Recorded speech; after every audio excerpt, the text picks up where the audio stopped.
Yo, what's up guys, j'espère que vous allez bien. Moi c'est Hakim, photographe et vidéaste passionné. Sur cette chaîne, je te partage tout ce qui touche à la photo, la vidéo et les gadgets pratiques et les outils qui te facilitent vraiment le quotidien quand tu veux créer du contenu. Donc aujourd'hui, je vais te montrer 10 petits accessoires à moins de 50 € qui ont clairement changé ma manière de bosser. Des trucs simples, pas chers, mais redoutablement efficaces. Donc, reste bien jusqu'à la fin parce que je te garde mon préféré en dernier. Donc, let's go! Premier, les filtres 1D. Les filtres 1D.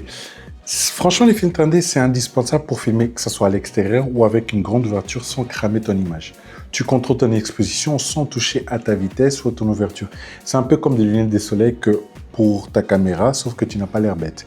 Et franchement, il y en a plusieurs. Mais ceux que je te conseille fortement, c'est surtout la marque Zoomei et la marque JJC. Là, tu es dans un budget qui ne va pas forcément dépasser les 50 € parce que tu peux trouver des belles affaires avec ces marques-là. Franchement, c'est le mieux que je puisse proposer. Et ceux-là, là, franchement, j'ai un Zoomei et là, j'ai un JJC, tout simplement. Et franchement, ils sont pas mal. Ils sont bons. Deux, des filtres. Les filtres, les adaptateurs pour filtres. Tu as un seul filtre 1D, mais tu as plusieurs ouvertures de diamètres différents. Franchement, à ce moment-là, les bacs d'adaptation te sauvent énormément la vie. Surtout que c'est économique et léger et surtout, ça t'évite d'acheter 4 fois la même chose. Et franchement, ton banquier est très content. Donc, à ce moment-là, je te conseille par exemple d'acheter un 72 mm ou voire un 82 et tu prends tout simplement plusieurs adaptateurs et tu peux le mettre dans tous les objectifs sans problème. C'est ça qui rend cet élément vraiment très intéressant. 3 étuis pour carte mémoire. Là, nous avons la marque JJC. Vous avez un emplacement de 12 pour SD et 24 en micro SD. Franchement, il est rigide, résistant, waterproof. Bref, c'est plus qu'un étui, c'est une forteresse pour ton numérique. Franchement, et le budget va avec. 4, un souffleur. Tu as déjà essayé de souffler toi-même sur ton capteur? Mauvaise idée. Ce souffleur, lui, il est conçu pour ça. Pas besoin de pile ou de USB-C, c'est un bon vieux.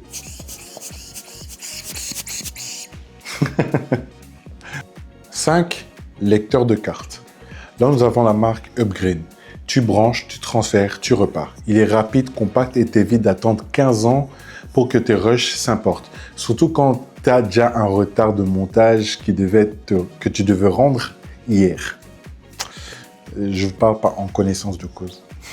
6, on a le trépied Manfrotto, et qui va franchement très compact, petit et très costaud. Il tient ton boîtier, que ce soit ton smartphone ou même ta caméra, et rentre dans le sac facilement. Ça, c'est vraiment efficace. Parfait pour du vlog, sans faire le ninja qui cherche à poser son téléphone ou sa caméra n'importe comment.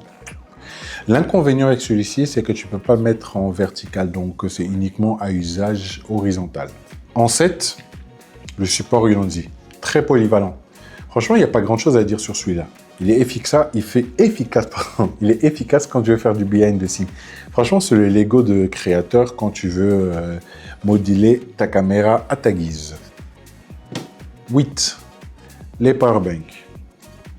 Powerbank, franchement, alors ça m'a sauvé plus d'une fois. T'es en tournage, batterie à plat, bim, tu sors du sac, ça t'évite une catastrophe. C'est pas une batterie, c'est une bouée de sauvetage pour les vidéastes stressés. Franchement, même quand tu es photographe également, c'est la même chose. C'est juste, je vous conseille fortement d'avoir toujours une batterie externe sur soi. En 9, chargeur de batterie. Là, c'est un chargeur de batterie pour les batteries Sony, dont ma caméra. Tu mets ta batterie, tu branches en USB-C, c'est parti. L'idéal quand tu veux enchaîner plusieurs shoots. Franchement, ce n'est pas le plus efficace des boîtiers, mais franchement, il fait bien son affaire. Par contre, au niveau de la charge, vous êtes plus ou moins dans les 2 heures pour avoir complet, même un peu plus. Je n'ai jamais vraiment compté, mais voilà. Tu en as pour 2h30 au niveau de la charge pour ce modèle. En 10, je termine avec l'armature articulée. Pourquoi? Je m'en sers tout simplement tout le temps. C'est un bras articulé qui est juste génial. C'est simple, je l'adore, j'adore. Je m'en sers pour fixer la lumière, le micro, caméra et parfois même mon téléphone. Franchement, il est stable et orientable parce que, voilà, tout simplement. Très orientable. Quand tu viens, tu le cales comme ça. Il reste fixe. Donc, voilà. Je prends du temps, mais voilà. C'est une belle... C'est l'un de mes meilleurs achats, tout simplement. C'est un couteau suisse pour un setup vidéo et même pour de la photo. C'est mon meilleur investissement. Au niveau du budget, c'est mon meilleur investissement que j'ai pu faire. Donc, en conclusion, si tu as des petits accessoires comme ça qui te sauvent la vie au quotidien, tu utilises certains de ceux que je t'ai présentés, ou tu en as d'autres à me recommander, dis-le moi en commentaire. Je suis toujours preneur pour des bons plans. Et surtout, si c'est utile et pas hors de prix, on se comprend. Si tu as kiffé cette vidéo, pense à t'abonner et à liker et à partager autour de toi. Ça m'aide énormément à faire grandir cette chaîne et à continuer à te proposer du contenu utile et semblable à inutile. Donc, merci pour ton soutien et on se retrouve très vite pour une nouvelle vidéo. Peace, yo!